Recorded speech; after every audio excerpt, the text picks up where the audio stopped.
Hello and welcome to another episode of the Happy Head Podcast. Now, look, if you don't know who I am by now, shame on you.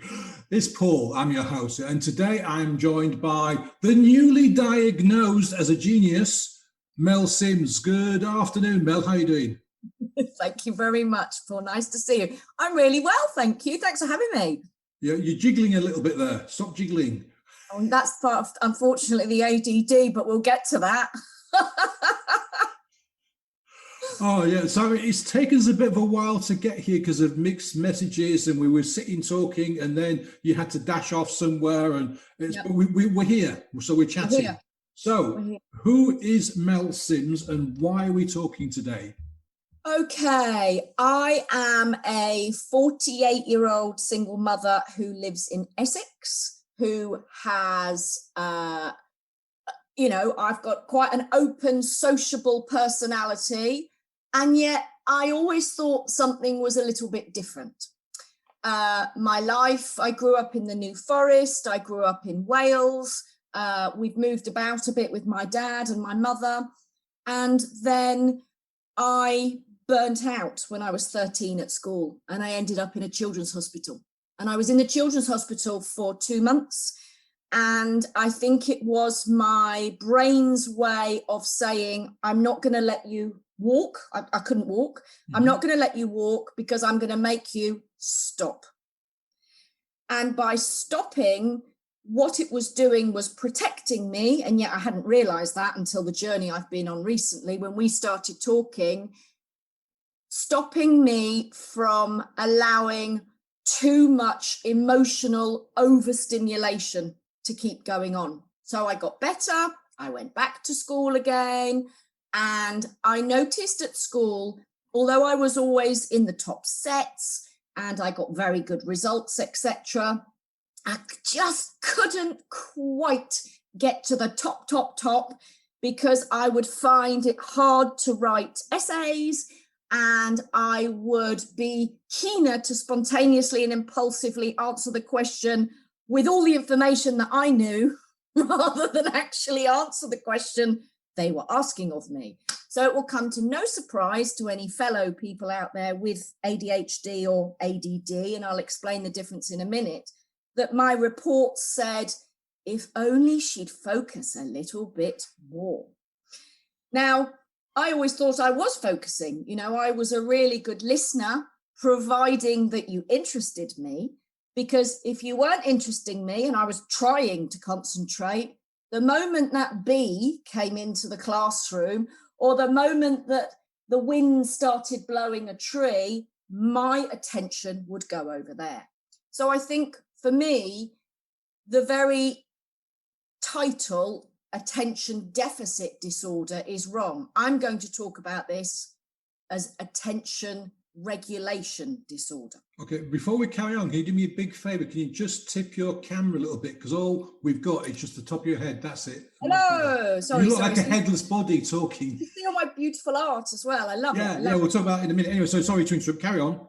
So that was school, and I was bullied at school. I'm not quite sure why I was bullied at school, actually, other than I probably had a different accent from where everybody else lived, because we'd come from another place. And went through college, went through university, and I burnt out again when I was 21, living in Germany. And I noticed I was burnt out because I was going through some emotional stuff out there. So again, obvious link, but I didn't realize it. Move along. I ran very large advertising agencies in London. And, you always give a busy person more work because you know that they're the kind of person that will do it. It's ridiculous. And so I took it on. And I could hear popping in my ears. And I know when I've got popping in my ears that we've got burnout coming, basically. And so I went to see a doctor, and the doctor said, you need to stop doing what you're doing now. And I said, but I can't. The world will crumble. The ad agency will crumble. The £104 million a year business will crumble. And he said, but you've crumbled. And so I took time out. and I went traveling, and I went to Southeast Asia and checked out for 2 years, and then was headhunted back to come and run an ad agency again. And I said, yes, I put it before my own happiness. Yes, I'll do it again. And I noticed that I was referred to at that time, albeit that I was the boss, as Mad Mel.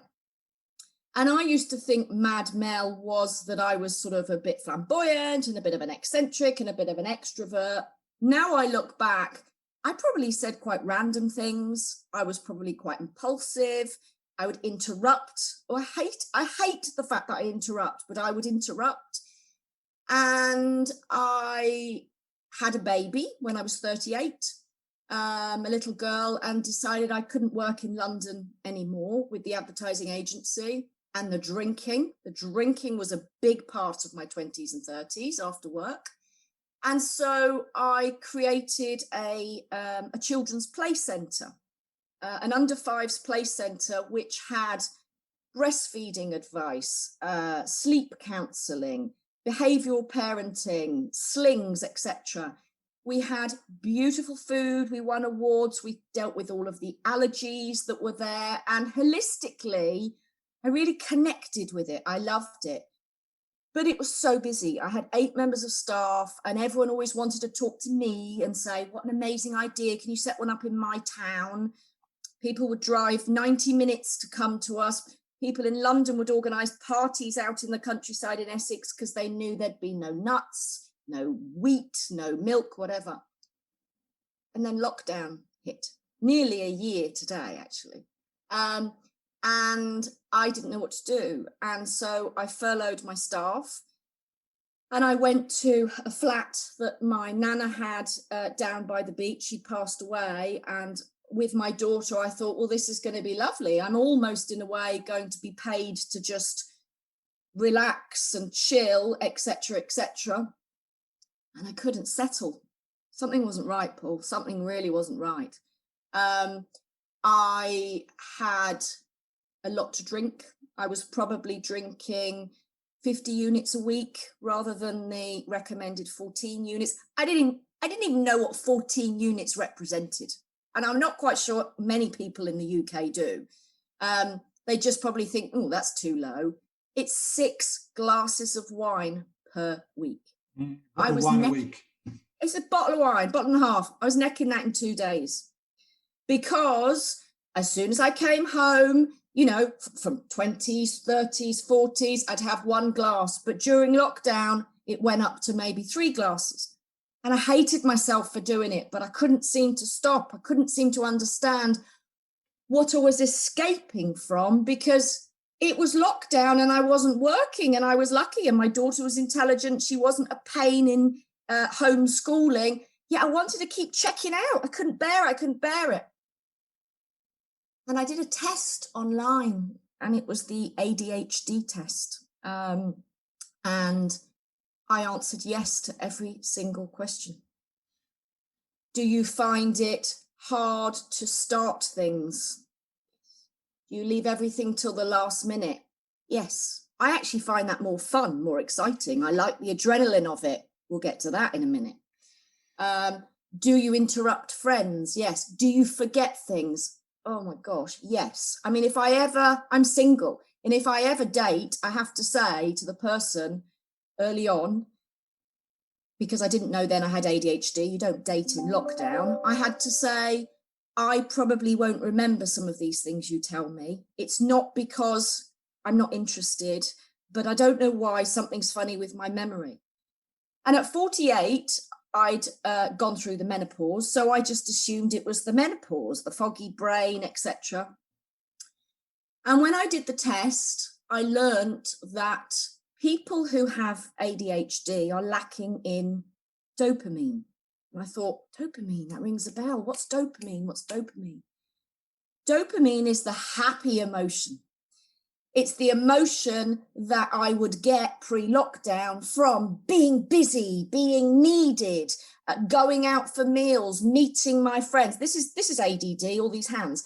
When that all stopped in lockdown, I wasn't getting that fix anymore.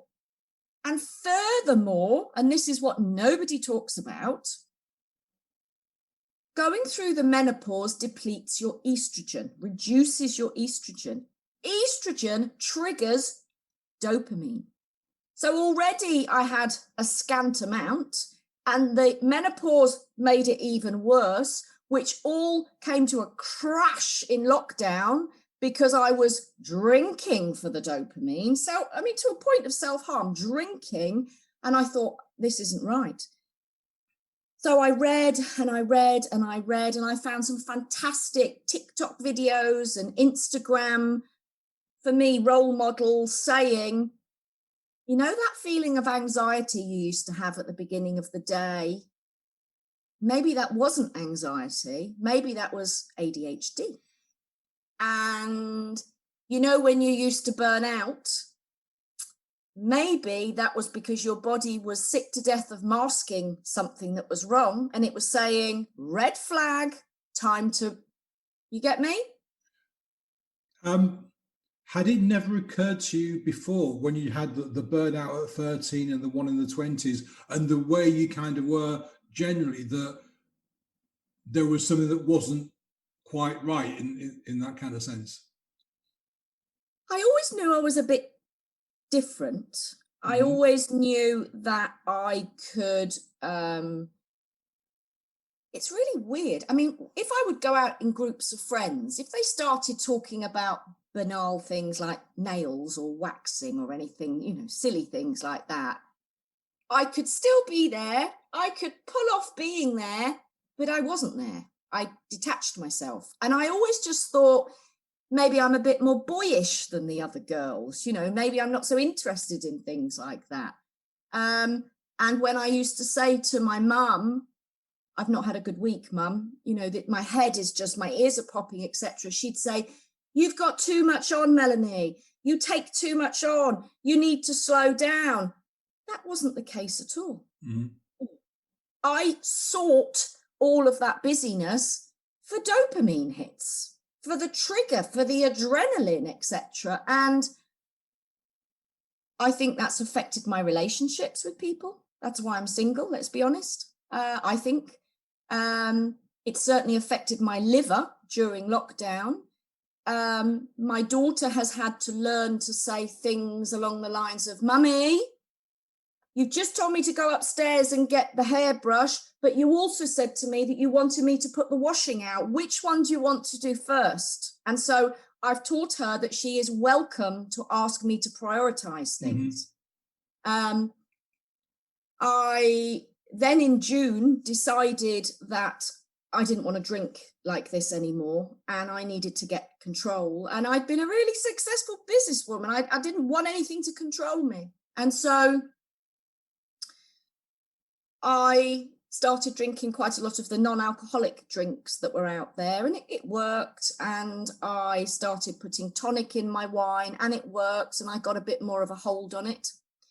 And we'll talk about a bit more about that in a moment. But it took me probably till December to phone the doctor and to say, because in the midst of coronavirus, I almost felt like I was wasting the doctor's time saying, you know, I just thought I had lockdown mental health issues like nearly everyone I know has. And I phoned her up and I said, something's not right. I said, I think I've got ADHD. I've diagnosed it. And she knows me. And she said, can we talk again in January? And I said, yes, that's fine. And she said, in the meantime, I'm going to put you on sertraline, one of the anti-anxiety pills, something linked with serotonin. And can we talk in January, and can you keep a diary? So I started to keep the diary. And I'm just going to read you the first paragraph of the diary, which might make me well up a bit. On October the 10th, I took a test which confirmed what I had suspected was getting worse, my ADHD. I'd never written about it before. I'd never texted the word before, but now I'm going to write it out loud. And I've just written massively ADHD, because I want to forgive that little girl that I neglected, that the system neglected, actually. And it's very hard to say to people that I'm grieving, that I've almost had a parallel life, a bit like the Sliding Doors film years ago, because do you know what they say, Paul? They say, but look at everything you achieved. Why are you complaining? You've got a lovely house. You've owned ad agencies. You've done well. That's just all that stuff. Inside, I wasn't kind to that little girl, and that little girl burnt out because I didn't know. And I called the doctor back in January, and we talked in real detail.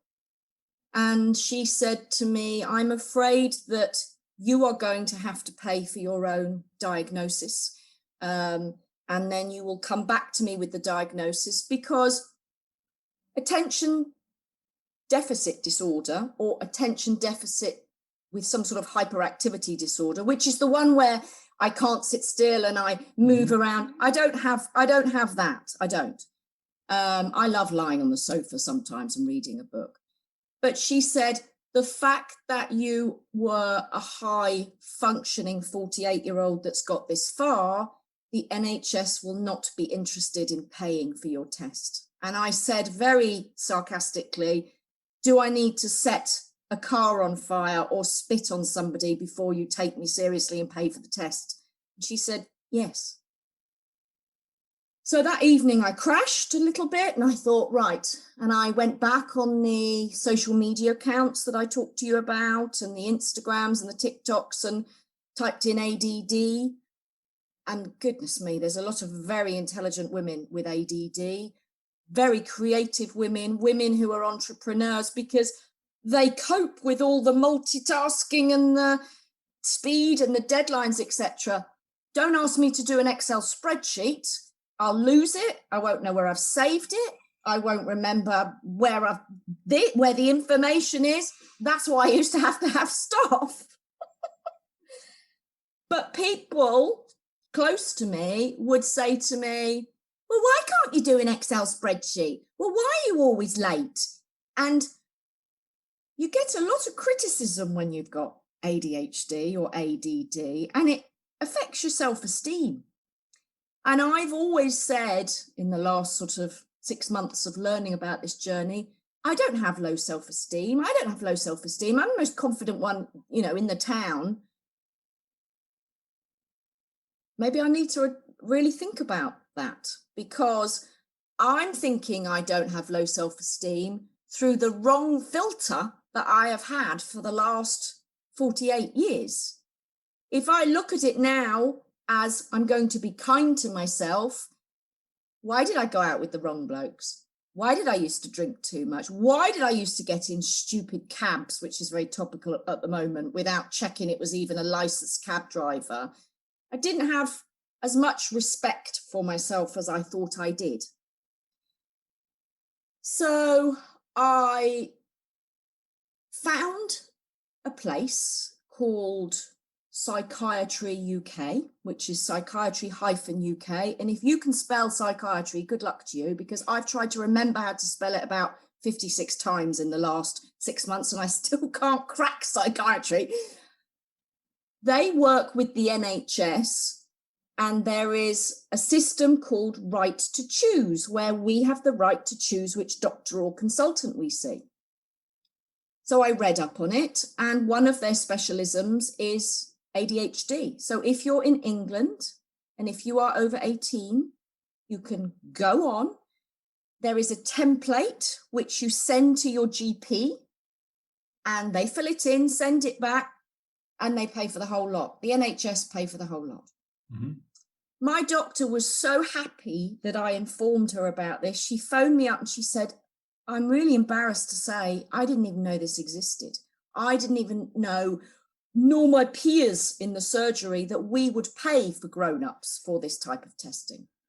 High-performing grown-ups, she said. So she sent the template back within the day. She knew I felt I was sort of going a bit mad, really. The appointment was within 3 weeks. I was diagnosed there and then on the phone. And the medicines will start next week following an ECG, which again, my doctor was so receptive. She organised it the day I phoned her. And I have to take my blood pressure a couple of times a week, Paul, to check that it's okay. And I'm really excited. I'm really, really excited because maybe I can walk up the stairs without picking everything up in the basket, going back before I get to the top to get the vacuum because I've noticed that there's some dust on there, and then deciding that something needs painting. And as my friend said in the form that she had to do as a friend's opinion of me, she said, I've never met a girl who 20 minutes before the taxi comes goes and get a tin of white paint and decides to paint all the marks in her best clothes before she goes out. Oh dear. Let me ask you something. You've got to laugh. You've got to laugh about this. I know. Apart from the benefits of the medication, how will having the diagnosis help you? Okay, so firstly, you have to have the diagnosis to get the medicine. Yeah, got that. I didn't know that. I thought the doctor could just say, here we are, here's a prescription. How will the diagnosis help me? Well, it's given me a label, which, you know, there's negative things attached to having labels, but without the label, I wouldn't have known where to reference and research about this. And I've learnt an awful lot of things. I've learnt how picking the side of the skin on my thumb, and, you know, I don't have bitten nails, but they're not very long. Picking the side of my thumb, I've been doing for years because it calms me down. So now when I'm going for it, I'm thinking, you know why you're doing that? And I think, oh, okay. I now know to not blurt out the moment something comes in my head when there's a group of us talking, because it will change the dynamic. And I have to almost sit on my hands, try not to forget what I wanted to say, because that could happen, because another thought will come in, which is, oh, look, there's 2 magpies over there. And then, damn, I've forgotten what I was going to say. I am conscious of how late I can be. The fact that we had a meeting today, I've known about not being late for this meeting since I woke up at 8:30 this morning. That's like, don't be late, don't be late, don't be late.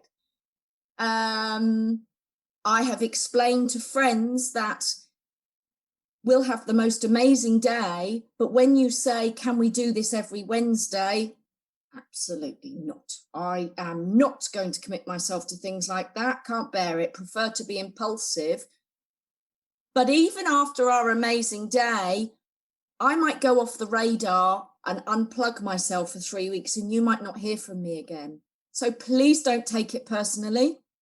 Please don't take it personally when I don't remember your birthday. It's not important to me. I wish it was, but it's not. Because something else we have is poor executive functioning.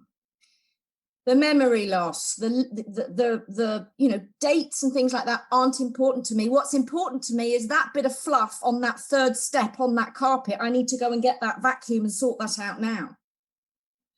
And now I think I know why I left my degree and my essays and my dissertation to 2 days before, because I'm a bit about living in the present moment, if I'm honest with you. That's ADD. So the diagnosis, I'll show you actually something the diagnosis has done. The diagnosis made me, when I went to the loo the other day, off the computer, when I went to the cloakroom the other day, I saw this picture hanging on the wall. We look quite similar today, don't we? And I'd always looked at her and just thought, oh, it's just a bit of art, not very important. And this is going to make me cry. Okay, take your time. She caught my eye last week and she said to me, I want to talk to you. I want to connect with you. I want you to tell me that everything's going to be okay. And that's what I've been doing, is It's by my bed, and we talk together, her and I just say to her, I'm sorry I didn't look after you. And actually, I think if anybody's going through anything like this and they need to reconnect, because alcohol is about not connecting, let me tell you, and they need to reconnect with themselves, get a photo of yourself when you think you checked out with her and talk to her, because it's helping me. Oh, absolutely. It's a brilliant idea. It's a really good way to reconnect with the younger you. And yeah, definitely. Absolutely. So going back, you had the under fives nursery. Can you just drop the camera down again? Yeah, of course. Sorry. After you. So you had the nursery. How long did you have the nursery before you had to close it due to COVID? 7 years. Oh, wow. 7 years. So you built up a huge big rep. It was huge. I had 12,000 followers on Facebook. It was great because I didn't have to ask anyone's permission to organize an event. I mean, probably we had a summer festival every year with about 600-700 children and parents come. Wow. I mean, it was huge. That's a lot of kids in one place. I organized it 3 days before every year. Mm-hmm. And people would say to me, I kind of, normal people would have had a whiteboard and have started probably 9 months before. I kind of knew who was coming. I kind of put some things out on Facebook. I'd organise it 3 days before, and I'd work the 3 days before running the barn. And then the night before, I'd think, oh God, it's the bloody festival tomorrow. And I pulled it off all the time. Always pulled it off. It was fine. It worked. It was brilliant. It always worked. And I suppose going back to your question of, did I never have any signs or inclination? Because I managed to pull everything off, why was I going to question if anything was wrong? Yeah, if you can multitask and organise a massive thing like that 3 days before, for many, many people, that's a brilliant thing to do. That's not a disadvantage. That's not a label. That's bloody hell, you can pull stuff off like that. And I think somebody said something to me a few months ago, and it just resonated with me, which was in prehistoric times, whatever you call it, caveman times, my personality, I would have been the hunter. And I would have been a really good hunter. I'd have heard the crack of a twig over there of a buffalo. I'd have seen that bird out the corner of my eye that would feed my family. Of course, that skill is still very good, but social media and the telly and, someone coming and delivering something and someone trying to sell you something, I am now quite worried about how I will be when we come out of lockdown. Because whilst lockdown has presented this awful time for me, and I had to make my 8 members of staff redundant, and I found out this, and I drank too much, and I've come back from all of that, I've now worked out what the issue is, and I can work on it. When lockdown stops and I go back out there and people start saying, will you come on Thursday? Will you come at 2:00? I've got a birthday party. Oh, don't forget to this, don't forget. I'm quite worried how I'm going to not be sucked back into all of these distractions again. What could you do? I mean, there must be some kind of like tools and I've suffered with depression for a long, long time. And the way I deal with that now is Winston Churchill used to call depression his black dog, a black Labrador that followed him around. I've called mine a black dot. Because you remember the old cartoons where the hero is being chased by the bad guy, hero reaches into the pocket, throws out a black circle, bad guy drops into it, hero picks up the black circle, sticks it back in the pocket. That's what used to happen to me. I'd fall into this black circle. So now I've got this little sort of like full stop on a page and I keep an eye on it. If it starts to expand, I've got things I can do, go for a walk, phone somebody, do something, give all kinds of things. So with all the research that you've done and continue to do, have you found any mechanisms that will help you deal with going back into the real world, for want of a better phrase? Earlier nights. drinking more water. I mean, cheers, you're on it now.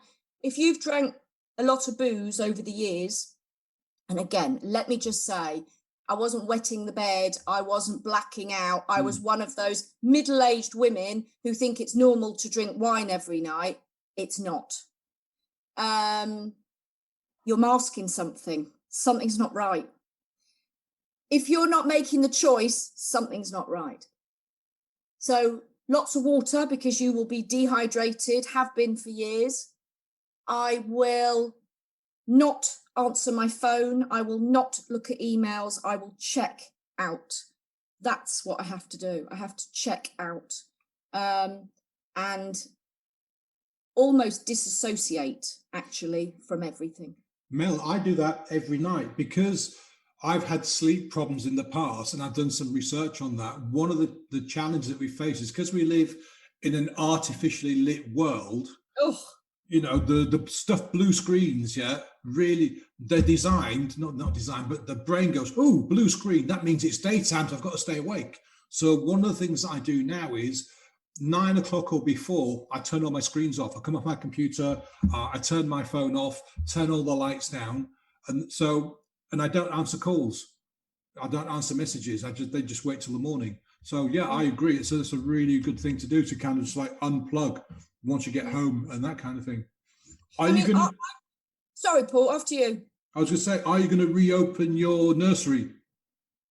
No, because I've decided that I have learnt some fantastic lessons from the last few months, and I have turned it into a business. But going back to the nurture barn, unfortunately, because we don't know what's happening with Corona, I don't want to put myself in a situation where the government could tell me that I have to close again. Right. So okay. I've done that journey. It was amazing. It really was. I mean, to the point where I get emails most days saying, please tell me you're going to open again. And I have to say, no, I'm sorry, I'm not. I noticed that in lockdown, April and May, I probably put on about half a stone, which wasn't a drama, but I didn't fit into my jeans or my clothes or anything. And I thought, having tasted lots of the different drinks that were out there, that I could do better than this. And so while somebody who's just self-diagnosed themselves with ADHD and has just had to make 8 members of staff redundant and their ears are popping would normally check out and relax, I decided to open a new business. So what is the new business? Tell me. Because that's what you do when you have ADD. Of course it is. Yeah. A huge project overnight. Well, I am the founder of Mooze, Mooze, which is a 12% alternative to gin. So you have a taste of alcohol and you're not going to get drunk. But I didn't drink to get drunk. I think I drank to just take the edge off a little bit and then carried on. And Mooze is a combination of the word moderation and booze. And I wanted to try and run a crusade and say to these women, you don't need to keep drinking Prosecco and wine every night. Maybe it's time to connect with yourself, but have a sip of this at the same time. So I approached a distillery in Essex, who the year before coronavirus had won 19 gold medals. His gins and vodkas are absolutely amazing. And I said, I want to have a 12% created. And he said, well, no one's ever done that before. He said, there's the sort of 0%ers or there's the 37.5s. And I said, I don't do things that people have done before. I'm a crusader. And bear in mind, I didn't really know I had the ADD then. And I interrupted him and I interrupted the other woman. And they must have thought, my God, this woman is a nightmare, because I didn't know to sit on my hands at that stage. And after 4 different versions, my best friend and I, decided on it. And we drank we drank it. We sent lots of samples out, and people kept coming back and saying, God, this is really good. But because of lockdown, there were no food fairs, craft fairs, where you'd give people a little taste. So I started talking about the backstory of Mooze and talking openly about how I was drinking 50 units a week, because we don't talk about that. We don't talk about if we've got a problem with alcohol unless we're wetting the bed and blacking out. Friends, if they say to one another, oh, actually, I'm not going to drink, you get this. Why? What do you mean, why? You don't ask me why I'm not wearing red today and why I'm wearing blue. We are obsessed with all keeping up with one another and hiding the fact that maybe we really shouldn't be drinking tonight. Maybe we should be talking to our husband who we haven't spoken to for 2 weeks. Maybe we should phone up the school and say, I'm not happy about my daughter's class, rather than just going, this is going to keep me silent. This is going to keep me silent. And the menopause market have gone berserk for Mooze, because that age group of the 45 plus women is the most dangerous drinking category in lockdown the world has ever seen. People are drinking on average 5 bottles of wine a week, Paul. 6 out of 10 people started dry January and failed. Now, that brings me on to another point, is why do we create a month of the year where we tell people we should all give up drinking, and then in February go on, drink loads again, come on, let's all drink again? What the hell is that teaching anybody? You know what I mean? I think the idea is to encourage people to give it a go and then kind of carry on. But I completely agree with you. It's like Stoptober. It's the same thing, isn't it? Yeah, Stoptober. So in October, you don't drink for the month. And yeah, there was lots of people on my feed who had started dry January. Then they got to about the 6th or the 7th, or in some cases the 11th or 12th, and they went, I can't. And back on the bottle again. So I completely understand what you're saying. It's a ridiculous kind of thing. But with your, what do you call it, Mooze, or I say Mooze booze. Mooze booze, yeah, I think it's a great idea, because you take something that is quite highly addictive and quite, well, very, very strong at 37%, and bringing that down so it's still got a little bit of a kick. Oh yeah. And it's tasty. Yeah, and it's botanical. It's got cucumber in it. So there's a certain gin that begins with a H that might be very similar to mine. It's got cucumber in it, very posh macadamia nuts. I like macadamia nuts. I love them, very buttery. Clementine zest, orange zest, coriander, and of course, juniper. You have to have juniper in a gin to make it have that taste. But because Mooze booze is only 12%, I can't refer to it as gin. I have to call it an alternative to gin, because the gin board is a very, very big organization that you don't mix with. And certainly the label of Mother's Ruin, which is attached to gin. I see that picture you posted.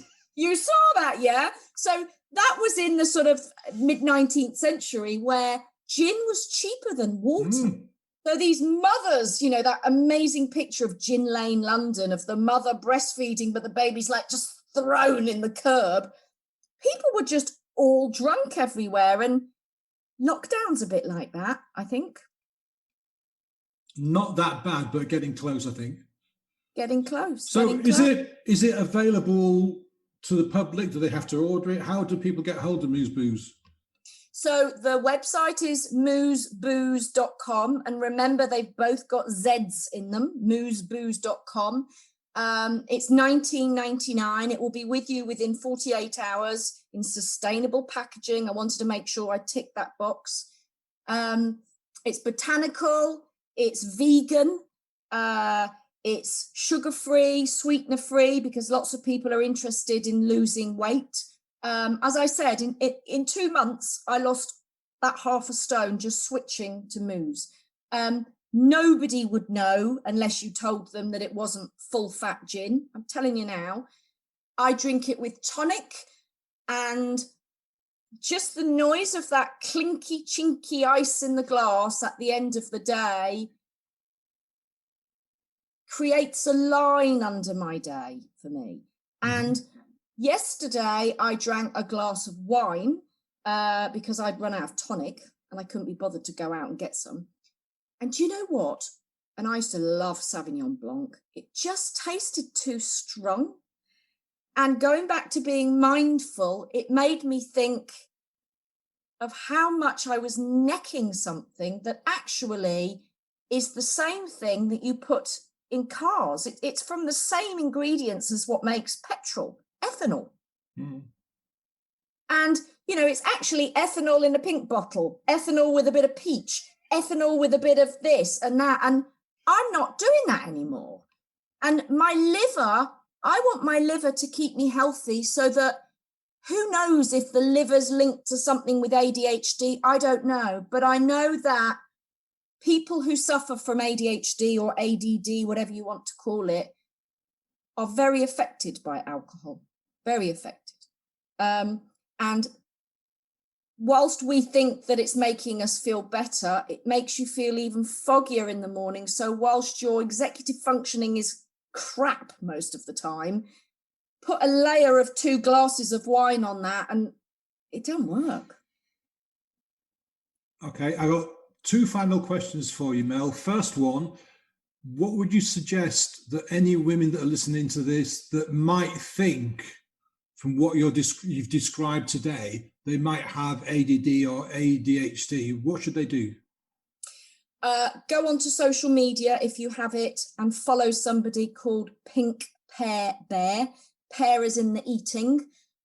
You can follow me and I'll send you the links as well. And I talk about it because she does the shortest videos, whether it's TikTok or Facebook or anything.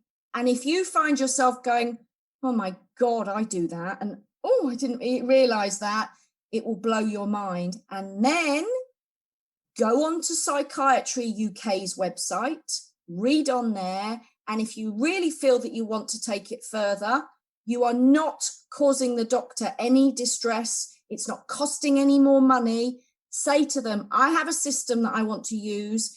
Here is the template. I've printed it off. Send me for a diagnosis, because I'm telling you, it's like wading through treacle otherwise, and it's hereditary mainly. Look at your mum and dad. If you spot that one of those two's not very good at concentrating, you probably will have it. Good advice. Okay, last question. If you could go back in time, would you change anything? And if so, why?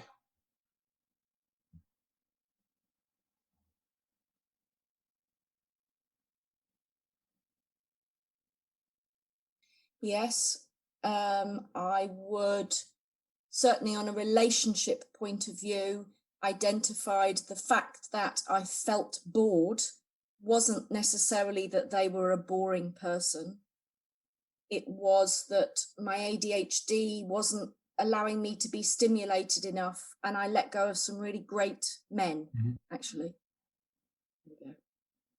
Brilliant. Listen, Mel, it's been an absolutely fabulous and, for me, lovely enlightening to talk about conversation. It's been lovely to get it out. Thank you. And one last time, I mean, obviously I'll put the links in the show notes and stuff, but the best place to reach you? moozebooze.com. And if you want to follow me on any of the socials and send me a message and ask me again about the ADHD, my socials are moozebooze12. And it's Mooze with a Z. Mooze and booze, both with a Z. Brilliant. Listen, Mel, thank you so much. Really appreciate it. Speak to you again soon. Bye now. Bye.